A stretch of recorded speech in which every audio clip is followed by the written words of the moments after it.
Welcome to Keeping Up with Jones, the Lonnie Jones podcast adventure. You are going to hear the stories from the eclectic life of a guy who is a professional counselor, a family man, a SWAT team chaplain, outdoor enthusiast, a guy involved with ropes, 10th Planet Jiu-Jitsu, a chaotic Jedi, and who is a recipient of an honorary doctorate from the University of Adversity. Using these stories, we take the facts lead to concepts, and from the concepts we make a variety of life applications. Just a caveat about the facts. Most of the time we will tell you the facts just the way it happened, but once in a while we'll give you the facts the way other people remember how it happened, and that usually includes a tablespoon of embellishment. No harm is meant, just good, clean fun for educational purposes. Please subscribe and share this with your friends or your enemies. It might help them to be better people if they listen. As always, we thank you for keeping up with Jones, the Lonnie Jones podcast adventure. Introducing the Bible degree with digital ministry. Paul used the marketplace and the synagogue to reach an expanded audience. We have access to the internet and social media. I once heard it said that when McDonald's introduced the drive-through window, they did not change the Big Mac, only how it was delivered. Faulkner University is now offering a new digital ministry track for their Bible degree. Faulkner's degree provides training in understanding and teaching the gospel, alongside training that will allow students to create quality digital content. Opportunities for evangelism in the digital spaces is unlimited, and this is innovative ministry education for our contemporary culture. One of the instructors is a 2-time Emmy-winning former ESPN designer. Members of the Church of Christ could be eligible for the full tuition Jack Zorn Scholarship in order to pursue this special area of study. For more information, contact admissions at faulkner.edu. That is admissions at faulkner.edu. Faulkner University is a digital partner with Keeping Up with Jones, the Lonnie Jones podcast adventure.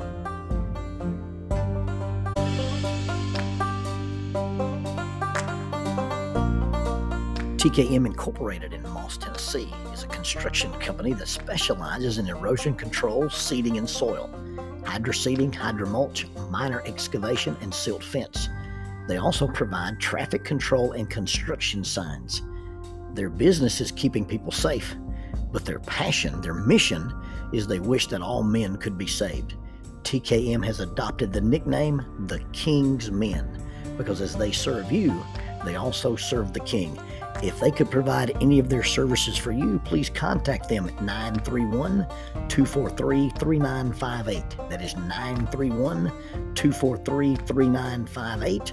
Or you can contact them on the net at tkminc2001 at twlakes.net. That is tkminc2001 at twlakes.net.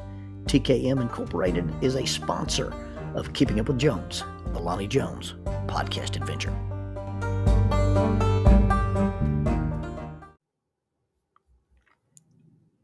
Maher-Shalal-Hash-Baz, that is not the longest name in the Bible. It is second to Pele Yoetz El Jabbar Abi Adsar Shalom. The latter means wonderful in counsel is God the Mighty, the everlasting Father, the ruler of peace. The former, Maher-Shalal-Hash-Baz, is basically a construct using two similar phrases that mean to quickly plunder.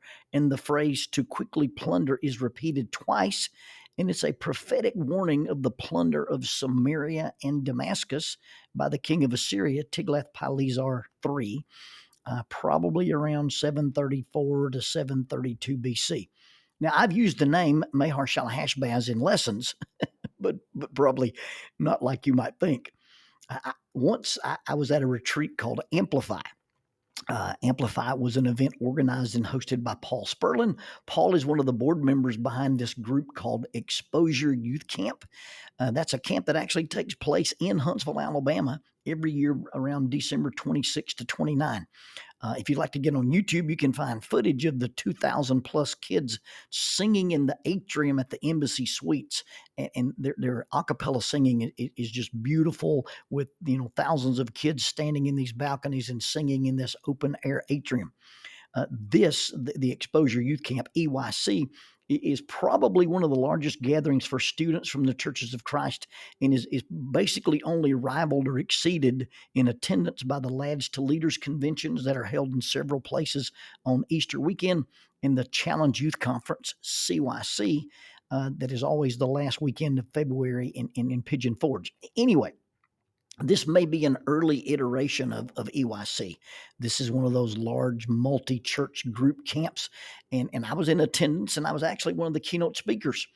And we were at this thing called Amplify, and the theme for the weekend was fight, finish, and keep. The phrase that Paul tells Timothy, I have fought a good fight, I have kept the faith, I have finished the race. I was one of the keynote speakers, and the other guy who was speaking with me was to speak on the two topics, fight and finish. Now, in each of his lessons, he used the keywords. He used the keywords as an acronym to make his points. Thus, in his first lesson, fight, FIGHT, had 5 points, and finish, FINISH, had 6 points. After a long weekend, a lot of staying up late, a lot of activities Friday and Saturday, it came my time to speak on Sunday morning. And I got up to the podium, and you could see that the kids had been up late Saturday, and they were basically ready to have church and go home. I said, please turn in your Bibles to Isaiah chapter 8, verse 1. I'll be using that as my theme. And the word that we'll use to outline my lesson is the name Mahar Shalahashbaz. A very sleepy young lady on about the fourth row just simply said, "Oh Lord," and dropped her Bible and notebook in the floor. I did not, in fact, speak using Mahar Shalahashbaz as an acronym. The other occasions where Mahar Shalahashbaz has crept into my lessons is when my dear friend Frances Smallwood is the sign language interpreter. I get up to speak, and I look around, and I see that she's working her magic, turning my words into American Sign Language. And I usually say, and just for a moment, let's look at the book of Isaiah, chapter 8, verse 1, the name Mahar Shalahashbaz. I'll pause while Frances spells this on her fingers. I now know what the sign blah, blah, blah looks like in American Sign Language. Frances was the owner of a business called Deaf Access, and she gave access to those who are hearing impaired by providing sign language interpretation for them. Now, she had this really cool niche market in that she'd gone through the rigors and the process of getting a security clearance so she could sign for the groups that were on the arsenal and groups that did work with NASA, missile defense, and the Department of Defense. Last fall, I was speaking at a lectureship, and Frances was in the audience, and she was going to be my sign language interpreter. But as I got up to speak, she stepped down, and I noticed that her son, Ryan Smallwood, one of my former students and a very effective young minister, had taken her place. Ryan grew up in a home with his dad and his grandparents using sign language. So, technically he's a native speaker. He's bilingual if you count ASL as a language. It was pretty neat to see this young man who had been my student, and he was now standing there helping me preach by taking my words and communicating them to people who could not hear my words. It's very fulfilling to see this fine young minister. We'd come a long way from "You're killing me, Smalls" to this young family man and a professional minister signing at my presentation. 2 episodes come to my mind when I think of my adventures with sign language or signing. One is when Frances asked me to present one of my workshops at the Alabama Institute for Deaf and Blind. And I was going to present this for a group of her fellow dactologists. I made it less than 50 feet into the room when Frances came up and said, "Word has spread not to shake hands with you." I was perplexed. She said, "Your grip has quite a reputation." Reminds me of the young grappler who told his wife, "Hey, when Mr. Lonnie grabs you, you feel like he's been shoeing horses since he was 4. She then grabbed my face right in my cheeks with her thumb and forefinger and shook my head from side to side. She said, "How's that for a greeting?" you do realize these people talk with their hands. The second episode actually occurred first. I was a very young youth minister, and I was singing songs in Vacation Bible School and doing the little hand motions that go along with the songs. I was singing "The Wise Man Built His House Upon the Rock." And I saw this little round chub face and these little eyes staring at me in confusion. This young man sat there and he stared, and he was not singing, and he was not doing the hand motions. The look in those little eyes just simply said, I do believe this man is an idiot. Well, it dawned on me these little eyes belonged to young Master Smallwood. He was not yet school-aged, but Ryan essentially is a native speaker of American Sign Language, having grown up in a household with deaf grandparents, and his father was also hearing impaired. The hand motions I was using to sing this little kid songs were made up by some well-meaning Sunday school teacher lady years and years ago, and I learned them as a kid, and I just carried them into my ministry. And what I was saying and what I was singing were not the same thing. In fact, I looked up, and according to Lottie L. Reicherhoff in the book American Sign Language, I was singing "The Wise Man Built His House Upon the Rock," but what I was doing with my hands said "Build, Make, House, Protestant." It may have been my imagination, and maybe Ryan had the smarts as a young man to know I wasn't actually trying to sign. Maybe the perplexed look on his face was he was more disturbed by my singing than my signing. But what happens? What kind of difficulties incur or occur when the signs we think we're using to communicate our wants, our needs, our love, our bids for affection, what happens when they get misinterpreted? What happens when we give mixed signals?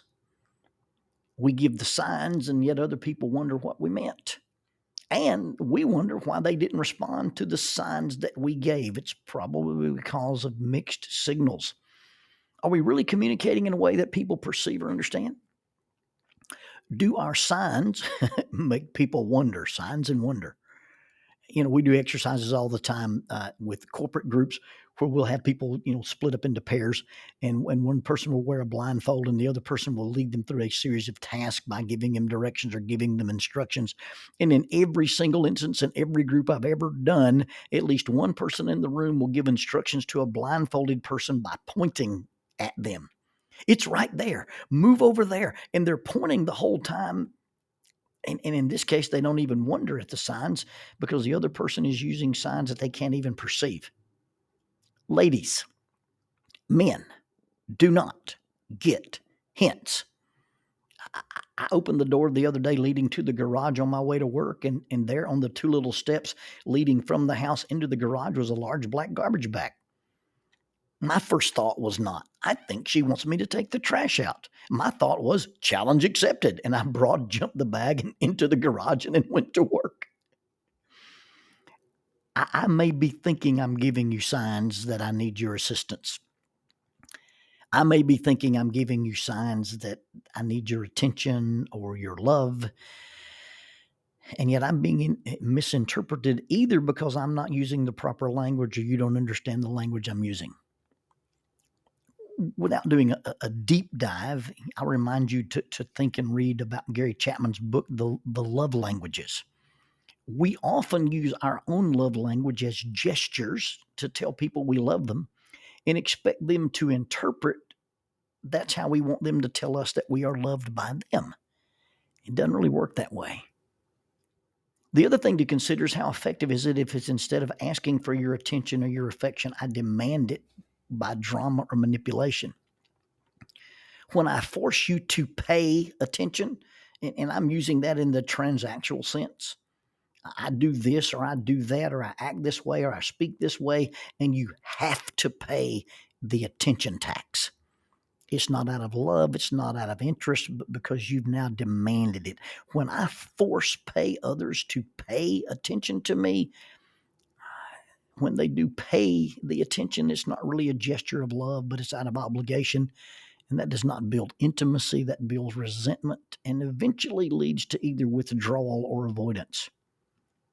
We make all kinds of gestures in communicating what we need or in trying to give others what we think they need. I say I love you, but I don't show it. If I say I respect you, but don't show it. If I say I value you, but I don't show it by investing time or energy. If I say it, and I don't match it with my actions, then what good is it? If I say it doesn't matter, and I act like it did matter by pouting or acting hurt, if my words and gestures don't match, if my words and deeds don't match, we are not in fact communicating. Well, technically we're communicating, but in a way that gets translated, and it gets translated, and the translation is not into a positive interaction. You see, if I act withdrawn, closed off, irritable, and you ask me what's wrong, and I say nothing, you already know better. But instead of trying to be a mentalist and figure out which one to believe, am I going to believe the words or am I going to believe the signs? Without making someone have to play that kind of game, why not just be honest and make the words and the gestures match? Saying one thing but meaning another is either a sign of deep immaturity, or you're being dishonest, or you're being manipulative, and it almost always creates confusion and usually leads to conflict. When words and behaviors don't match, we leave the other person saying, I don't understand that. We leave the other person saying, I don't know how to respond to that. See, there's a little lesson I learned from a little lady that signs, is that the words we use and the signs we give have to be interpreted the same way. Now, the exception to this might be in discipline. You see, children don't always get the message that we love them when we set limits on them, and they don't always understand what we're trying to say when we impose consequences, restrictions, or even old-fashioned corporal punishment. And that's why it's important that when we discipline our children, we do it as much as we can without being angry. But that's a deeper discussion for a different time. With that being the one exception, disciplining our kids and both people not actually being on the same page because children are too immature to understand those words and those gestures. That being the one exception, our words and our gestures must be seen the same by both people. Otherwise, what you think you said is not what I saw, and what you think I saw is not what you said. Don't just show me, tell me. Don't just tell me, show me. And it may be a good idea that in the end of it all, once you've said and once you've shown, you just simply ask the person, how did you interpret that?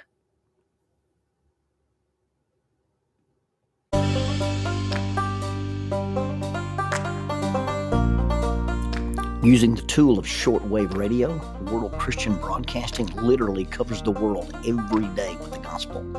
They use two large curtain antennas. One is located in Anchor Point, Alaska, and the other in Madagascar. They send out messages that are recorded at their international home in Franklin, Tennessee. They make available 40 hours of broadcast every day. The broadcasts are made in English, Chinese, Russian, Spanish, Portuguese, Korean, English for Africa, and Arabic. They would love for your group to visit them. You can bring your ladies group, your youth group, or your men's group. Just give them a call at 615-371-8707, 615-371-8707, or you can go to 3Ws and a dot, worldchristian.org, find the Donate Here button, and make a financial contribution to support this work that literally covers the world every day with the gospel. World Christian Broadcasting, in cooperation with Keeping Up with Jones, the Lonnie Jones podcast adventure.